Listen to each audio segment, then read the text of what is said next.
खुलुमबाय बे समाव बडोलेण्ड इंखं टेलिभिजननि स्टुडिय'आव आं मिथिका नार्जारी दिनैनि गाहाय रादाबफ्राव दङ। अमृत पाल सिंहखौ डिब्रुगड़ जोबथेसालियाव 9 घन्टा जेरा खालामदों। श्रीनिवासआ गुवाहाटी गोजौ बिजिरसालियाव साफिदों। तिनसुकियानि माकुमाव आईईडी बोखांदों। छत्तीसगढ़आव गेदेर नक्साली हामला सा 11 जवाना मुंख्लं। बिटिआर सरकारा गियान सोरां बिथांखिनि जोहै 9200 फरायसाफोरनो 5000 रां अनसुंथाइ होदों। फोरोंगिरिनि आखायाव गोबां गोहो दङ आरो बे गोहोखौ मोजां खामानियाव बाहायोब्ला साफ्रोमबो फरायसाफोरा जोबोद मोजां जागोन बुंदों डक्टर अजित बड'। 4 बोसोरनिफ्राय बन्द जानानै थानाय गवालपारा बीटी एबा बीएड कलेजखौ फोथांफिनो रायजोनि दाबि। कामरुप नगर बेरायाव हानि दावराव सासे आइजोखौ लाफानानै गासै 7 जोखोम। मंगलदैयाव कार सिखाव सानथामनि उनाव कारखौ हरफिननो नागिरदों कार सिखावा। गसाइगावआव आरोबाव गंनै बोलेरो पिकआप गारिनि ब्रयलार दाउ फबदों। दानिया फैदोनि आबुं रादाबाव।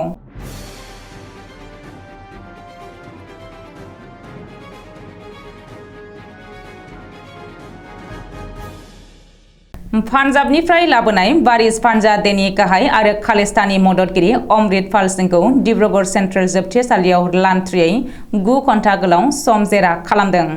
भारत सोरखारनि संगालि एजेन्सिया मंगलबारखालि फुंनि 9:30 रिंगानिफ्राय मोनाबिलि 6:30 रिंगासिम अमृत पाल सिंहखौ गोख्रों जेरा खालामदों। रिपर्ट बायदिब्ला संगालि एजेन्सिनि हान्जाया सानजौफुनि जानाय लोंनायखौबो जोबथेसालिनि सिङावनो खालामदों। नाथाय गोलाव 9 घन्टा सम जेरा खालामनायाव अमृत पाल सिंहखौ मा सोंथि सोंदों एबा अमृत पालआ माबायदि सिमान लादों बेनि बागै दासिमबो मिथिनो हानाय जायाखै। बबेखानि आईबीनि 7 सोद्रोमानि हान्जाया अमृत पाल सिंहखौ जेरा खालामदोंमोन होननानै खौरां मोन्दों। मख'नो गोनांदि अमृत पाल सिंहखौ पान्जाबनिफ्राय डिब्रुगड़ जोबथेसालियाव लाबोनाय सानखालिनिफ्रायनो आईबीनि टीमाबो डिब्रुगड़आव दंफैयो। अब्लाबो बेनि बागै दासिमबो अफिसियेलि फोसावनाय जायाखै। हादरारि लाइमोन कंग्रेसनि आफादगिरि श्रीनिवास भिभिआ गुवाहाटी गोजौ बिजिरसालियाव साफिदों। आसाम लाइमोन कंग्रेसनि बारग' आफादगिरि आरो कंग्रेस दोलोनिफ्राय 6 बोसोरनि थाखाय होखारजानाय डक्टर अंकिता दत्तआ थिसननाय एजाहारखौ नेवसिगारनो थाखाय श्रीनिवास भिभिआ गुवाहाटी गोजौ बिजिरसालिनि दरखंआव साफिदों। मिथिनो हानाय बायदिब्ला अंकिता दत्तआ थिसननाय एजाहारखौ नेवसिगारनो थाखाय श्रीनिवास भिभिआ गुवाहाटी गोजौ बिजिरसालियाव आर'जलाइ गथायदों। अंकिता दत्तनि एजाहारखौ बिथा खालामनानै गुवाहाटी नोगोरमा पुलिस आरो सीआईडीआ समन जारि खालामनायनि उनावनो हादरारि लाइमोन कंग्रेसनि आफादगिरि श्रीनिवासआ गोजौ बिजिरसालिनि दरखंआव साफिनो थांखि लादों। मख'नो गोनांदि डक्टर अंकिता दत्तआ एजाहार होनायनि उनाव श्रीनिवासखौ फैगौ 2 मे खालि गुवाहाटी पुलिसनि सिगाङाव हाजिर जानो थाखाय बिथोन होनाय जादोंमोन। तिनसुकिया जिल्लानि माकुमाव बमानि समखिखांनाय माकुम बाइपास अभारब्रिजनि सिङाव थरसे गोहोगोरा आईईडी बोखांनो हानायनि उनावनो ओनसोलाव समखिखांनाय आरो दुंहाव थासारि सोमजिदों। सुलुङाव फोरमायथिनाय बायदिब्ला माकुम बाइपास अभारब्रिजनि सिङाव दिनै थरसे गोहोगोरा आईईडी बोखांदों। ओरैहाय बेनि बागै खौरां मोननाय लोगो लोगो पुलिस आरो रैखाथि बिफाना बे जायगाखौ बेंखननानै लायो आरो बेनि उनाव बम स्क्वाड बिफाननि टीमा जाथायसालियाव थांनानै आईईडीखौ बोखांहैयो आरो गुबुन रैखाथि गोनां जायगायाव लांनानै डिफ्यूज खालामहैयो। बोखांनो हानाय आईईडी डिफ्यूज खालामनायाव बाहागो लानानै तिनसुकियानि एसपीआ फोरमायथिनाय बायदिब्ला पुलिसआ दिनै फुंनि 10 रिंगायाव माकुम बाइपास अभारब्रिजनि गाहायाव आईईडी मोननायनि बागै खौरां मोन्दोंमोन। बेनि उनावनो पुलिस आरो रैखाथि बिफाना बै थावनियाव रावना होयो आरो बम स्क्वाडआ गुबुन जायगायाव लांनानै रैखाथियै डिफ्यूज खालामहैयो। बबेखानि बे जाथायनि बागै पुलिसआ नायबिजिरनो जागायबाय।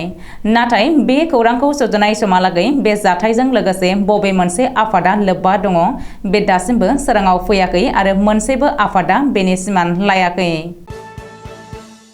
छत्तीसगढ़आव नक्सालि हामला नक्सालिनि गाग्लोबनायाव सा 11 DRG जवान मुंख्लं छत्तीसगढ़नि दान्तेवाड़ायाव नक्सालिफोरा रैखाथि बिफाननि गंसे गारिखौ बमाजों उरायहोनानै थैनि खेला गेलेदों। बे जाथायाव सा 11 रैखाथि जवानफोरा मुंख्लं जानायनि खौरां मोन्दों।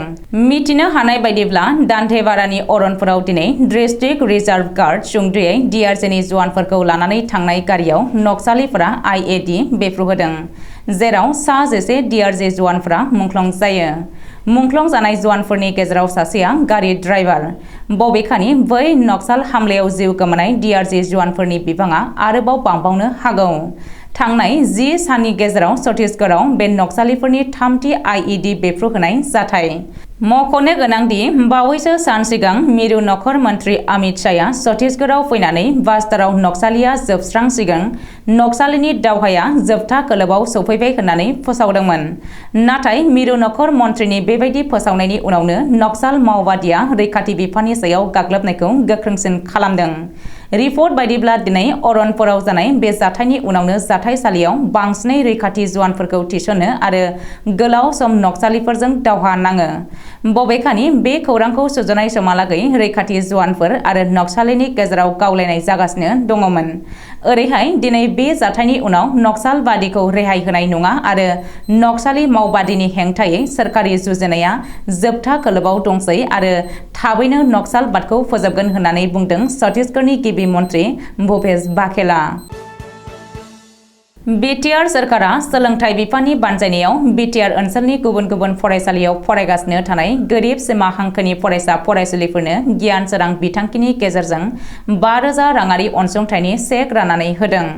क'क्राझार नोगोरनि बिगियान फरायसालिमानि नीलकमल ब्रह्म सावराय नब्लाङाव सोलोंथाइ बिफाननि डाइरेक्टर जगदीश प्रसाद ब्रह्मनि मासि सामलायनायाव खुंनाय गियान सोरां बिथांखिनि गेजेरजों चेक राननानै होनाय हाबाफारिखौ बेखेवनानै होयो बिटिआरनि गाहाय प्रमद बर'आ। बे हाबाफारियावनो बाहागो लायो क'क्राझार सानजा जनजाति बिधान सभा बियाबनि MLA लरेन्स इस्लारि, मावफुं सोद्रोमा अरुप कुमार दे, क'क्राझार बिगियान फरायसालिमानि गोरायुं RN सिंहजों लोगोसे फरायसुला फरायसुलिफोरा आरो दिथागिरिफोरा बाहागो लायो। मख'नो गोनांदि बे हाबाफारियावनो बिटिआर सोरखारनि गं 1,200 फरायसालियाव काउन्सिलर सायख'नाय जागोन होननानै प्रमद बर'आ बुंथियो। प्रमद बर'आ गावनि बिबुंथियाव बुंबावदों दि आथिखालाव घुस लानानै साख्रि लानो नाङा। घुस होनानै साख्रि लानायनिफ्राय मोजां फरायनानै गोजौ थाखोनि साख्रि लानायासो फरायसाफोरनि थांखि जानांगौ। खौरांगिरिनि सिगाङाव बिटिआरनि गाहाय खुंगिरि प्रमद बर'आ थांनाय बोसोराव गियान सोरां बिथांखिनि गेजेरजों 9,200 फरायसाफोरनो राङारि अनसुंथाइ होनायजों लोगोसे देग्लायबो 9,200 फरायसा आरो गियान सोरां अनसाय बिथांखिनि गेजेरजों फिसा फिसा खुसेरा फालांगिरिफोरनो 5,000 रां अनसुंथाइ होनायजों लोगोसे 62 कौटि रांनि बाजेटजों माखासे बिथांखिफोरखौ मावफुंनाय जागोन। गसाइगाव बिएड फरायसालिमायाव स्पेसियेल टेट फोरोंगिरि मिजिं खालामग्राफोरनि थाखाय बिटिआर सोरखारनि फोरोंथाय हाबाफारि। गसाइगाव सोहोरनि नेपालपारायाव थानाय गसाइगाव बिएड फरायसालिमायाव सानसेनि हाबाफारि लानानै दिनै प्रमद बर'नि दैदेननाय बिटिआर सोरखारनि सोलोंथाइ बिफाननि बानजायनायाव बिटिआरनि गुबुन गुबुन ओनसोलाव टेट फोरोंगिरि मिजिं खालामग्राफोरनि थाखाय अरियेन्टेसन हाबाफारि बानजायनायजों लोगोसे दिनै गसाइगाव बिएड फरायसालिमायावबो सानसेनि हाबाफारि लानानै अरियेन्टेसन हाबाफारि बानजायदों। बे हाबाफारियाव गासै 70 सासो टेट फोरोंगिरि मिजिं खालामग्रा सुबुंफ्रा बाहागो लाफैदों होननानै फोरमायदों गसाइगाव बिएड फरायसालिमानि गोरायुं डक्टर अजित बर' बिथाङा। आसाम सोरखारनि सोलोंथाइ बिफाना गोहैलेयै थानायनि जाहोनाव 1978 मायथाइयाव आसाम सोरखारजों गायसनजानाय गवालपारा बिटि कलेज एबा बिएड कलेजआ थांनाय 4 बोसोरनिफ्रायनो बन्द जानानै दङ। बोसोरब्रै सिगाङाव NCTE एबा नेशनेल काउन्सिल अफ टिचार्स एडुकेशनआ गवालपारा बिटि कलेजखौ गागि गोरायुं आरो थोजासे फोरोंगिरि गैयैनि जाहोनाव गनायथि एबा पारमिटखौ बोखांनानै लाफिनदोंमोन। बेनिखायनो जायगानि बयबो रायजो राजा आरो गोरों गोराफोरा सोलोंथाइ मन्त्रि डक्टर रनज पेगुनिसिम गले गले गोसोखांलाय होनानै बै बन्द जानानै थानाय गवालपारा बिटि कलेजखौ फोथांफिननो खावलायदोंमोन। नाथाय जेबो मोजां फिथाइ मोनैनि जाहोनाव गवालपारा जिल्लानि रायजो राजाया गिबि मन्त्रि डक्टर हिमन्त बिश्व शर्माखौ राहा लानो खावलायदों। मख'नो गोनांदि बर' थुनलाइ आफादनि आगुनि बारग' आफादगिरि आरो साहित्य अकादेमि बान्था मोनगिरि ब्रजेन्द्र कुमार ब्रह्मआ बै गवालपारा बिटि कलेजनिफ्रायनो गावनि बिटि डिग्रीखौ लादोंमोन एबा गवालपारा बिटि कलेजावनो फरायदोंमोन। कामरुप जिल्लानि नगरबेरा भाकुरादिया गामियाव मोननै नखरा हा सिमाखौ लानानै नांलाय खमलाय आरो बुलाय सोलाय जानायाव सासे आइजोखौ लाफानानै गासै 7 जोखोम जादों। पुलिसनि सुलुङाव फोरमायथिनाय बायदिब्ला भाकुरादिया गामिनि आजाद आली आरो साहिदुल इस्लामनि गंनै नखरा हा सिमाखौ लानानै बुधबारखालि फुङावनो नांलायनो हमो। जाहोनाव बुलाय सोलाय जायो आरो गासै 7 सुबुङा गाज्रियै जोखोम जायो। जायगानि पुलिसआ हाखु दाखु बै जाथाय जानाय जायगायाव थांनानै 2 सुबुंखौ खायो आरो जोखोम जानाय 7 सुबुंखौ जायगानि तुपामारि प्राइमारि हेल्थ सेन्टाराव देहा फाहामथायनि थाखाय थिसनहोयो। मख'नो गोनां दि मंगलबार खालि एबा सानसे सिगाङावसो करीमगंज जिल्लानि राथाबारियाव हा सेलायनानै मतियुर रहमान मुंनि सासे सुबुङा पिस्तलजों गुलि गरब्रै गावजादोंमोन। आथिखालाव मतियुर रहमाना सिलचर मेडिकेल कलेज हस्पिटालाव थैनायजों जुजिगासिनो दङ। दरं जिल्लानि मंगलदैयाव आइटियाबारि गामिनि आब्दुल आजिजनि न'निफ्राय मंगलबार खालि फुंनि 4:15 रिंगायाव AS01 FL 7552 नम्बरनि गंसे कारखौ सिखावा खावनानै लाङो। बेनि उनाव सिखावा कारखौ सानथामनि उनाव हरफिनगोन होननानै न'नि वालाव पस्टार लिरनानै गालांदों। अदेबानि रावनोबो जेबो कमप्लेन होनो मोननाय नङा होननानैबो हुमखि होलांदों। अब्लाबो नाथाय कारनि बिगोमा आब्दुल आजिजआ मंगलदै सदर थानायाव गावनि कार गोमानायनि सोमोन्दै FIR होबाय होननानै मिथिहोदों। गसाइगावआव आरोबाव गंनै बोलेरो पिकआप गारिनि ब्रयलार दाउ फबदों। JCBजों हाखर जावनानै 3400निबो बारा गोथां ब्रयलार दाउफोरखौ फबो। माखासे सम ब्रयलार दाउ गारि लांनायखौ जिरायथ'नाय बायदि नुदोंब्लाबो नाथाय दिनै हमनो मोनबावो सिखाव लामाजों लांनाय ब्रयलार दाउ गारिखौ।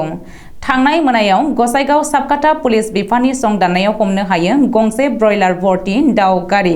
लोगोसे सेरफांगुरि पुलिसनि सिग्रोमनायाव हमनो हायो गंसे ब्रयलार दाउ गारि। आसाम सोरखारनि SOP बायदियै पुलिस CRPफोरनि नोजोर होनायजों दिनै गसाइगाव सोहोरनि 5 किल'मिटारसो जानथायाव थानाय हारापुथेयाव गंनैबो गारिनि गासै 3400 गोथां ब्रयलार दाउफोरखौ फबनाय जायो। हमजानाय गंनै बोलेरो पिकआप दाउ गारिनि नाम्बारखौ AS01 HC 9076 AS18 AC 3001 होननानै मिथिनो मोननाय जादों। दिनैनि रादाबा एसेनोसै। गोजोन्थों।